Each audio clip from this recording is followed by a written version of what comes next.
উত্তপ্ত পরিস্থিতি পশ্চিম এশিয়ায় ইসরায়েল ইরানের মধ্যে যুদ্ধ পরিস্থিতি পৌঁছেছে চরম। ইরানের পরমাণু কর্মসূচিকে কেন্দ্র করে যুদ্ধের আঁচ বিশ্বজুড়ে আমেরিকা, রাশিয়া, চীন সহ চাপে শক্তিশালী দেশের রাষ্ট্রনায়করা। যুদ্ধ পরিস্থিতিতে ফের আলোচনার কেন্দ্রে ডোনাল্ড ট্রাম্প। যুদ্ধকে কেন্দ্র করে তার একের পর এক মন্তব্য একাধিক প্রশ্নের জন্ম দিয়েছে। আমেরিকা যদি সরাসরি যুদ্ধে অংশ নেয় তাহলে রাশিয়া এবং চীনের অবস্থান কি হবে সে নিয়ে জল্পনা তুঙ্গে। দ্বিতীয়বার ক্ষমতায় আসার পর পরমাণু সমৃদ্ধকরণ কর্মসূচি নিয়ে ইরান এবং ট্রাম্পের মতবিরোধ পশ্চিম এশিয়ার আবহাওয়াকে ক্রমেই উত্তপ্ত করে তুলেছে। ইরানকে নিঃশর্ত আত্মসমর্পণের বার্তা দিয়েছিলেন ট্রাম্প। পত্রপাঠ উড়িয়ে দিয়েছে আলী খামেনি। মতপার্থক্যে চড়া সুরে ইরানের পরমাণু কেন্দ্রে আক্রমণ চালায় ইসরায়েল, এরপর পাল্টা হামলা করে ইরান। এখন চলছে ইরান ইসরায়েল বিশাল যুদ্ধ। মার্কিন প্রেসিডেন্ট ডোনাল্ড ট্রাম্প বরাবরই ইরান বিরোধী মনোভাবের জন্য পরিচিত। প্রথমবার প্রেসিডেন্ট থাকালীন সময়ে 2018 সালে তিনি নিউক্লিয়ার চুক্তি থেকে ইরানকে বের করে আনেন। তখন থেকেই ইরান আমেরিকার সম্পর্ক আরও তলানিতে। যুদ্ধের আবহে ট্রাম্প ফের সোচ্চার হয়েছেন। তার বক্তব্য, ইরান হল সন্ত্রাসের রাষ্ট্র। ইসরায়েলের পাশে দাঁড়ানোই আমেরিকার নৈতিক ও কৌশলগত দায়িত্ব। আমেরিকা যদি ইসরায়েলের পাশে থেকে সরাসরি ইরান বিরোধী সামরিক অভিযানে অংশ নেয় তাহলে বিশ্ব রাজনীতি এক ধাক্কায় বহু দশক পিছিয়ে যেতে পারে। সরাসরি তৃতীয় বিশ্বযুদ্ধের আশঙ্কাও উড়িয়ে দেওয়া যাচ্ছে না। যুদ্ধকে কেন্দ্র করে ডোনাল্ড ট্রাম্পের একাধিক মন্তব্য এবং সামরিক তোড়জোড়ে নড়েচড়ে বসেছে রাশিয়া এবং চীন। রাশিয়ার প্রেসিডেন্ট ভ্লাদিমির পুতিন আমেরিকা ও ইসরায়েলের যোগাযোগকে প্রসঙ্গ করে রীতিমতো হুঁশিয়ারির সুরে গলা তুলেছেন।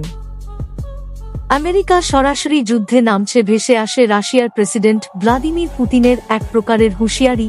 তারপরেই কিঞ্চিত ব্যাক গিয়ারে ট্রাম্প প্রশাসন। হোয়াইট হাউস জানিয়েছে এ যুদ্ধে আমেরিকা জড়াবে কিনা সে বিষয়ে ট্রাম্প আগামী 2 সপ্তাহের মধ্যে সিদ্ধান্ত নেবেন। রাশিয়া ইউক্রেন যুদ্ধে সামরিক সাহায্য দিয়ে পুতিনের পাশে থেকেছে ইরান। দীর্ঘদিনের মিত্র রাশিয়ায় যুদ্ধে ইরানের পাশে থাকার ইঙ্গিত দিয়েছে আগেই। স্বাভাবিক কারণেই আমেরিকা ইরানের বিরুদ্ধে যুদ্ধে নামলে রাশিয়া স্পষ্টতই কূটনৈতিক এবং সম্ভবত সামরিক সহায়তা দিয়ে ইরানের পাশে থাকবে বলেই মনে করছে বিশেষজ্ঞ মহল। অন্যদিকে 5টি বোয়িং 7 বিমান চীন থেকে উড়ে গেছে ইরানের দিকে। বিমানগুলি ইরানে পাঠিয়ে আদতে তেহরানের পাশে দাঁড়ানোর বার্তা দিয়েছে বেইজিং। বিশ্বে বিমান চলাচলের ওপর নজরদারি চালানোর সংস্থা ফ্লাইট রাডার 24 এই বার্তা দিয়েছে। যদিও প্রকাশ্যে এ বিষয়ে মুখ খোলেনি চীন। চীন সাধারণত সামরিক হস্তক্ষেপ থেকে দূরে থাকে, তবে ইরান তার গুরুত্বপূর্ণ অর্থনৈতিক কৌশলগত অংশীদার। চীন যদি দেখে যে এই যুদ্ধ তার জ্বালানি সরবরাহ লাইনে প্রভাব ফেলছে বা ভারত মহাসাগরে মার্কিন আধিপত্য আরও বাড়ছে তাহলে চীন ও রাশিয়ার সঙ্গে একজোট হয়ে আমেরিকার বিরোধিতা করতে পারে, অন্তত কূটনৈতিক ও অর্থনৈতিকভাবে। এই মুহূর্তে ইসরায়েল ইরান সংঘাত শুধু দুদেশের যুদ্ধ নয় বরং একটি সুপার পাওয়ারের ছায়া যুদ্ধের মঞ্চ হয়ে উঠতে চলেছে।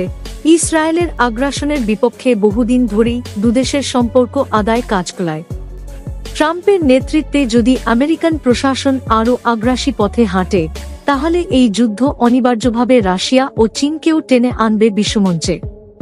যুদ্ধের আকাশে এবং পশ্চিম এশিয়ায় আমেরিকার আধিপত্যকে চ্যালেঞ্জ জানাতে রাশিয়া এবং চীন যদি সামরিকভাবে ইরানকে সমর্থন করে তবে মধ্যপ্রাচ্যের এই যুদ্ধ তৃতীয় বিশ্বযুদ্ধের দিকে ঠেলে দিতে পারে পৃথিবীকে।